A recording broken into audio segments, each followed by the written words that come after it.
the Financial Survival Network. Now more than ever. And welcome. You are listening to the Financial Survival Network. I'm Kerry Lutz. Well, John Rubino is with us. You take a break and you think the world is going to take a break with you, but the world keeps going on. John, yen, what the heck is going on there? Hey, Kerry. Hey, I should stop by apologizing in advance, or start by apologizing in advance here. I've got dogs here, so you might hear them barking at some point. Sorry about that if they do. Oh, we're dog lovers. Yeah, okay. Everybody is, I would think. They're good guys, dogs. But yeah, the yen is now the big story. Remember a couple of weeks ago, it was the British pound, and before that, it was the euro, and now the yen is turning into a pretty big story. And all of these things are potentially systemically really dangerous. But the story with the yen is that for the past, it's going on 30 years now, the Japanese government has been borrowing huge amounts of money at the federal level, and then using it to finance growth programs, infrastructure, things like that. And they build up an amount of debt that's just unearthly. This is more debt per capita at the government level than any country has ever taken on. And it's been okay for the longest time because they didn't have any kind of inflation. So it was a low inflation country, made their currency fairly attractive, and that allowed them to keep on taking debt at extremely low interest rates. That's changing now. Japan, along with everybody else, is experiencing actual inflation.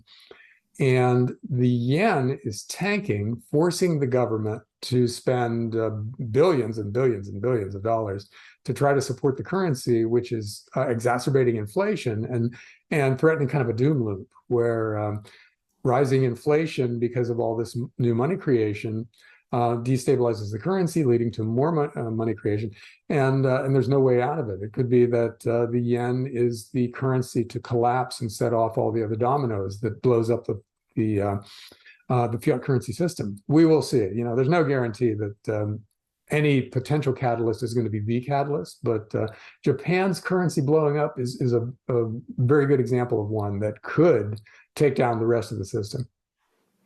There's so many threats coming. Look what's happening to the yuan also. That's getting hit pretty hard.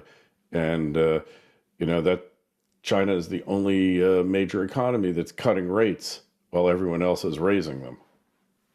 Yeah, Japan was keeping their rates stable while everyone else was raising them.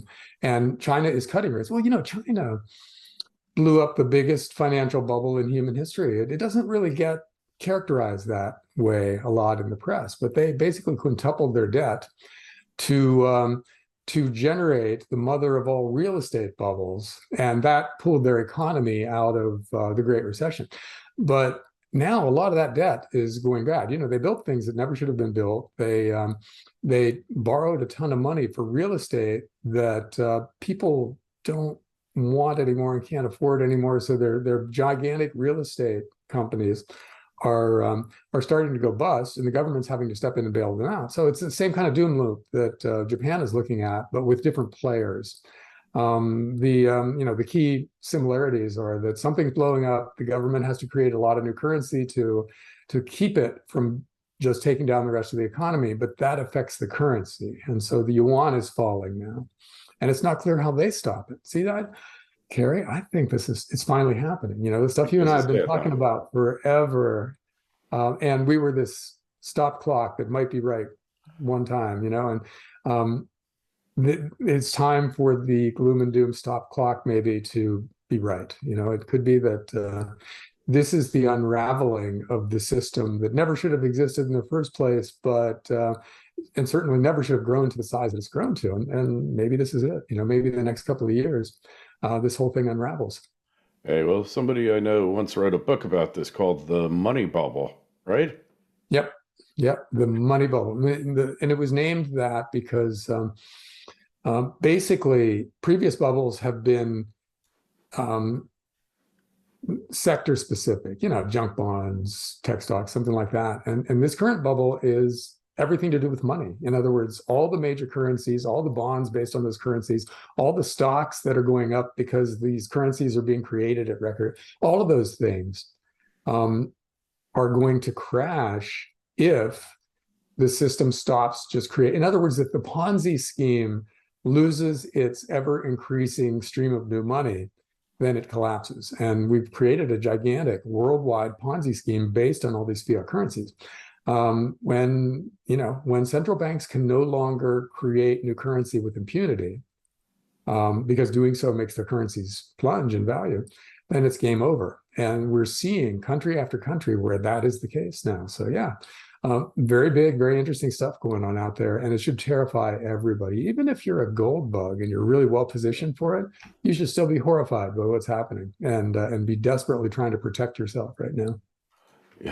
Yeah, it's crazy.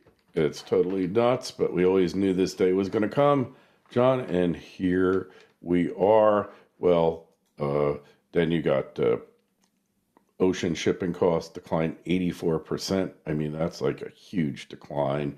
You got natural gas in Europe. They got so much of it now, stocking up for the eventual Russian cutoff that's gone negative.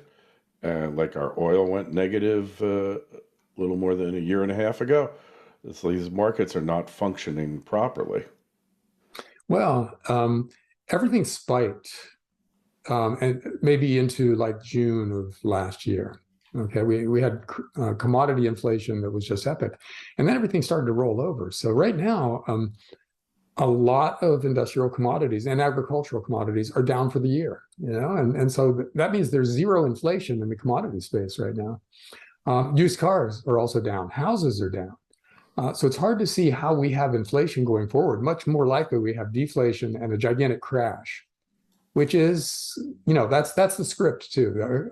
Finally, a gigantic bubble bursts, and the bursting of that bubble is so horrendous and so systemically dangerous that the central banks of the world just give up on trying to control inflation. They will create as much new currency as they need to this time around, and that will blow up the major currencies. So, the next phase of the script is starting to play out. And if 3 months from now, people are talking about how deep will the recession be, how much further will used car prices and house prices go, then we're there. Then the central banks are going to get ready to capitulate, or they will be capitulating by that time. Interest rates will be being pushed back down, and the currencies of the world are going to suffer dramatically. So I think the gold bug thesis is finally here too, because if there's ever a scenario where you want to hold precious metals, that's the one. Where central banks give up for the last time, and everybody realizes that they'll never be able to tighten again. That's the day you want. You want a trunk load of silver coins in your car that you can drive to your safe deposit box or whatever. And hopefully a lot of your listeners are in that place right now. Your vault or your hole in the ground or whatever, right? Wherever. Don't tell anybody except one person you trust, and never ride in the same car with them again. Definitely not. Hey, what about U.S. credit card delinquencies? They're like jumping off the charts now. Well, see, that's another example of a slowing economy. After the stimmy checks ran out, Americans kept on spending because that's what we do, and they just maxed out their credit cards in order to pay their rent and their car loans and keep their kids in private school and maintain that mortgage on the 4,000 square foot house. And now they've basically run out of free credit that way, and so either they're going to miss some payments, and their credit card interest rates are going to go up into the 20s. Which is that would just blow up your life, right? If you've got a lot of credit card debt at teaser rates, and then all of a sudden it's something that is 1/5 of your entire balance having to be paid just in interest every year. And that's what's happening to a lot of people. So they're having to scale way back, and in a lot of cases, sell their cars. That's why car prices are starting to roll over, because all of a sudden the supply of used cars out there is ballooning. And same thing with houses. If you could, if you bought a $500,000 house at a 2.5% mortgage rate a year or two ago, and you come back to that same house and want to sell it, and you want to get your $500,000 out of it, well, the person you sell it to now has to take on a 6 or 7% mortgage which means they need you, assuming they have the same amount of money as you had, they need you to cut that price to like 350 on your house. Hmm. So there's going to be a lot of deals like that where the house went up and up and up for 20 or 30 years, and then all of a sudden it gives back half those gains in the next sale. And what is that going to do to the finances of the sellers who thought they had a $500,000 check coming, and now they don't even have enough to cover their mortgage, so they're underwater, but they have no choice but to sell because their credit cards are maxed out and they don't have any other. It's going to be one of those situations across the board, across the country, and when that becomes apparent, the markets are going to react accordingly, I think. The reversed wealth effect, right? Yes, But that's once your house exactly it. price goes down, you're not feeling quite so rich, so you're not buying the new cars, you're not buying the new Tesla, and where's that going to leave Tesla? Speaking of Tesla, its stock price is tanking. Not long after I close out my put options because they were running out of time. Damn, that illustrates the danger of shorting things with puts, because in a way it's really convenient and simple and fairly cheap because you don't have to risk the entire price of the thing you're shorting, but they have time limits. And if you are right but early, The wrong time. yes, you can lose everything that you put into your options. So I had that not completely happen, but I had to take a loss on my Tesla shorts because the options started going from long dated options to kind of short dated options when they can just vaporize. So yeah, that's live and learn. I had some of those with S&P 500 shorts too, where I got in too early and the options were just going to expire worthless. So I sold them for a pittance. So Hard to time the market, even for professionals, right? yeah, it is. It really is. All right. Well, hey, lesson learned, right? Yeah. Well, life is a series of lessons that you have to learn. That's it, for sure. Hey, so what about what's happening in Russia and China? Russia's warning about a dirty bomb. Looks like Xi is busy purging all of his potential opponents. Just the geopolitics in an otherwise normal world would be enough to terrify a rational person.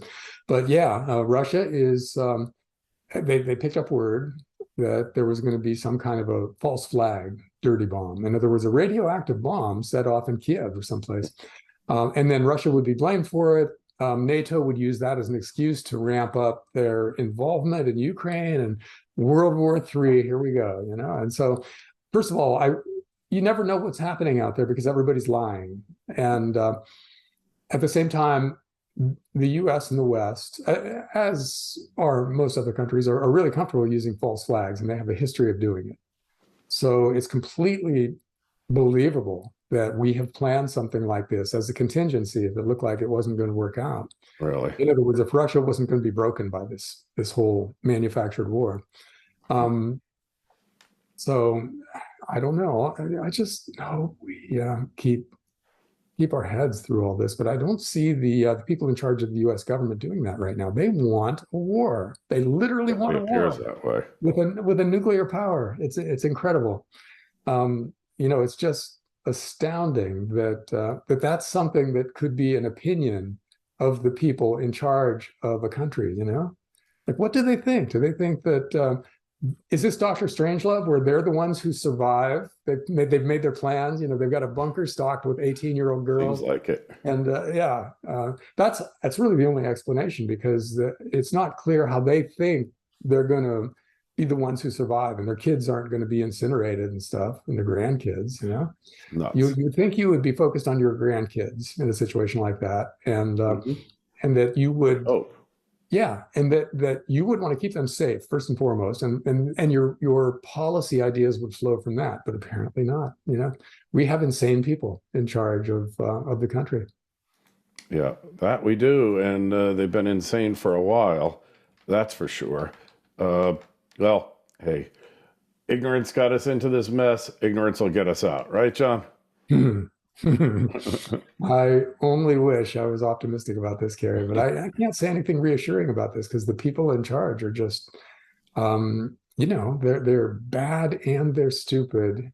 Yes. And that's a horrible combination to have absolute power, and that's what it is, though. Hmm. Certainly is. Certainly is. So, what is Joe Sixpack and Steve Chardonnay to do here? Just party till it's like it's 1999, and what can you do about it? Well, we do have an election coming up, and you can vote for people who are adamant about peace. But that's, boy, banking on U.S. elections is grabbing at straws right now because we don't know who's cheating in what way I don't and who's lying. It's I don't know. I don't think there's anything else to do. I mean, if um, if enough people were paying attention, we could have some massive anti-war protests. But it seems like the majority of people are still paying attention to MSNBC and CNN, and to an extent Fox, where war is okay. We need to do the right thing and protect blah blah blah. Oh, the And military industrial complex loves it, right? well, they're making money on this, yeah. And that's the thing. Oh, there go the dogs. See, hey, we got most of the way through this before they started barking. Mm-hmm. Yeah. Yeah. Well, you don't know, man. I don't know what's going to be, but it certainly is interesting, right? Yeah, I mean, if we survive this, we make a lot of money on our precious metals investments, and there may be a day when that's some consolation. And it's certainly, we still should be trying to manage our money for the coming crisis, but it's just that a financial crisis can actually be kind of fun because it's not. No cities are blowing up or anything like that. Yeah. The geopolitics takes all the fun out of it because that's a whole different thing. It's a whole different crisis, and we are dumb enough to have gotten ourselves into something that could literally end with missiles blowing up major U.S. cities. Yeah, I'm astounded. It's astounding that we could let this happen. That is amazing. I can't even believe it, but this is the finite wisdom of our leadership out there. That's for sure. Hey, on a brighter note, the new Prime Minister of England is a Goldman alumnus. Well, that should be a new experience, right? Having What a could guy from possibly go Wall wrong? Street running a major country. Yeah. And I wonder if he likes central bank digital currencies. Actually, I don't wonder. I saw a video of him talking them up. He loves them, He's huh? totally gung ho for a digital pound sterling. Yeah. That's great. Be- because he doesn't know enough about how his citizens are spending their money and what they're doing, and this will help him put that final brick in the wall of surveillance where they know everything that everybody's doing and can control it by telling you what you can and Right. can't find. So, Well, yeah. you can never have enough information on your citizens, right? Oh, yes, that's absolutely right. Because when there's always some crucial piece of information that they may not have that is the key to them being able to coerce us into doing exactly the right thing. So, Hey, and yeah, then we're fighting the they're on war on board. terror. Don't forget that, Yes. man. Yeah, we Right? can't. Yeah, yeah, absolutely. Because We there still can have the war always on be. drugs, Yeah, the war on war. I mean, what aren't we at war with, John? yeah. Well, that's what countries do when they screw up their internal systems. They look abroad for enemies, and if they can find a scary enough enemy, then everybody rallies around even an Mhm. incompetent president, and that's basically what we're doing right now. Hey, so elections here. We should talk about it, even though we don't really talk politics, because this is a family show and we don't want to upset people. But it looks like it's going to be a red tsunami. And then they're saying they don't want to send Ukraine any more money, so they're trying to send them another 50 billion with a lame duck Congress. But it looks like a lot. What I find interesting about it, forget the political affiliations aside, is that so many races that appeared to be very safe, secure seats are no longer. And there's a lot of incumbents facing eviction from their cushy lifestyle here. So I guess they'll all have to become lobbyists because they're not going to be in Capitol Hill much longer. So it could be a wave election. But what's interesting is states like Oregon, New York, states that are as blue as they possibly can be, we could see them shifting their voting patterns. Now, I'm not rooting for it one way or the other because it's really not going to matter in my opinion. And it's like, you know what it's like, John? It's like the Titanic has hit the iceberg, and all these people have woken up that the ship is sinking, and they're upset because the cello is out of tune as the band plays on. They just can't deal with that cello being out of tune. Well, two things about that. One is that it's no surprise that these weird social issues have popped up at the same time as all the financial systems of the world have been corrupted, because that's a way of distracting us. If we're out in the streets battling over trannies using junior high girl bathrooms or something like that, or how long a pregnancy can go on before it can be aborted. If we're battling over things like that, then we don't realize that the actual battle is class-based, and a handful of incredibly rich people are just draining the rest of us dry. And we should be working together. Left and right, working class people should be banding together and storming the castle, but they're using these things to divide us, and they're very successful at it. Now, these coming up elections are really interesting on two levels. One is that it's midterm elections normally go against the incumbent party. They lose a lot of seats in Congress. That's just how that works, because the guys in charge get blamed for everything that goes wrong. This time around, there are an incredible number of things going wrong, and that's setting the stage for something really serious electorally. And in other words, like you said, a lot of places where you wouldn't expect the Republicans to win, they're probably going to win. I think the Arizona races are very interesting. Their governor and Senate races there had Republican candidates who looked non-viable. Yeah. And they both might win, So there's a lot of other states where things like that are happening, where people who didn't look like they were very good candidates on the Republican side are still going to win, and that's a very big deal. And yes, trusting the Republicans to make things right is not something you really want to do. But a lot of them do seem to be anti-war, and the question is that just a talking point that allows them to run against the incumbents, or do they actually mean it? Are they actually a bunch of Tulsi Gabbards out there who sincerely want to stop the never-ending wars? And you know what? If they mean it, if they come out and they defund Ukraine and pull us out of a lot of other places, I'll be a Republican. If they keep my kids from being incinerated, I will be a Republican for the rest of my life. Okay, so that's what they can do. They can win this one vote from me forever if they just stop these wars right this minute, and my kids survive. From your mouth. And say whatever you like about the former occupant of the White House, we didn't get into any new wars while he was in there for 4 years, and that was a first. But one other thing I'd like to just point out from a political historian standpoint, I know how much you're into history. So all states that are red now were once blue, and all states that were blue were once red. All right, going back in history, and they've had several shifts over the years. I'll give you an example of California used to elect Republicans. New York used to elect Republicans. New Jersey did. Connecticut did. So there are generational shifts that take place in voting patterns. So I'm looking at it strictly from a voting pattern standpoint, and it looks like we might be on the verge of one of those now. Just like Florida was once solid blue. I mean, they always elected Democrats for many, many years. And the South was solidly Democratic going back to the Civil War, and that shifted.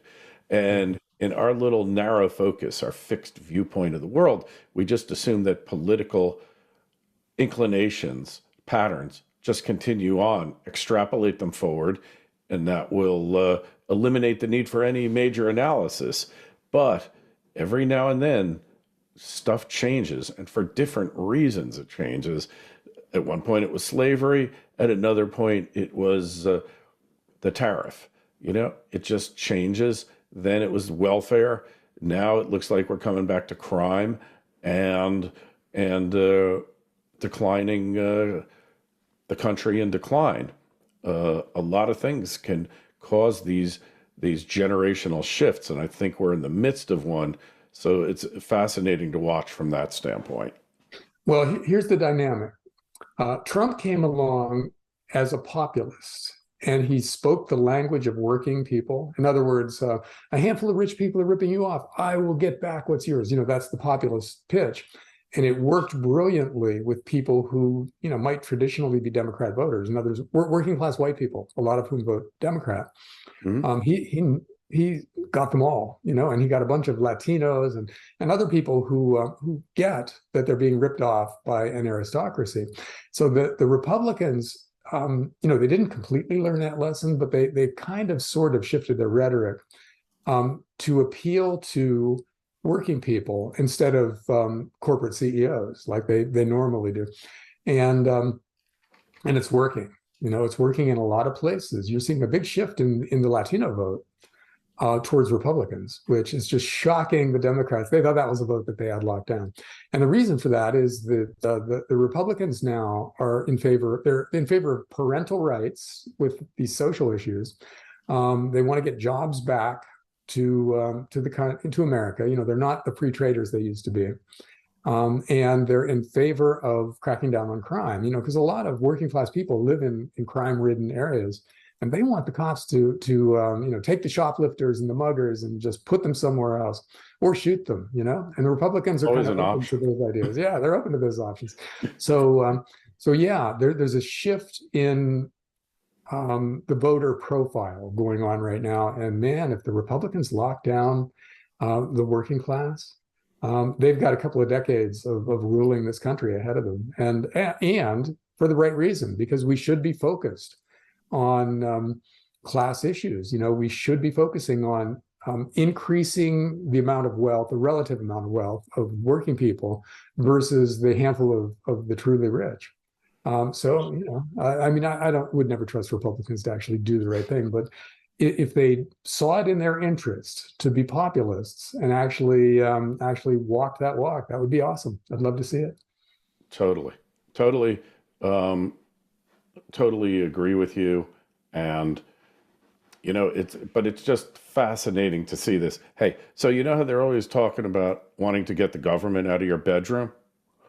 Well, daylight savings time is coming up in a couple of weeks. We're going to fall back again.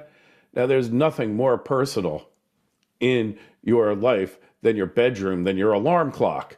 So how about if the government takes its hands off of your alarm clock, gets out of your bedroom altogether, and just leaves you alone? Wouldn't that be great? Yeah, that I don't know. I very seldom know what time it is anyhow. All right. Well, that's it for this week, John. Thanks so much for coming by. We know you got all these challenges in life, like all of us. Good luck, and we'll talk to you in a couple of weeks. Thanks, Kerry.